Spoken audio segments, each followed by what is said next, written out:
Hi, in this video I'm gonna show you how to set up a voicemail on your iPhone iOS 27, and let's go to how can easily fix missing option. Simply open your settings, general, software update. Make sure to update your iOS 27.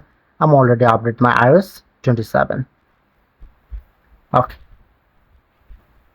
go to your main settings page, press on to apps, scroll down and find here to phone apps.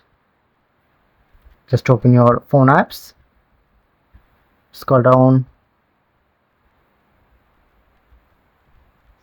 and you get live voicemail option. Make sure to enable live voicemail.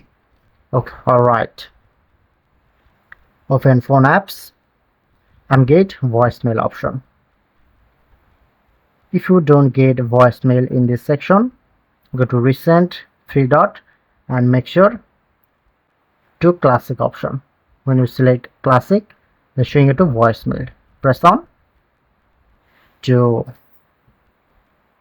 generate, set custom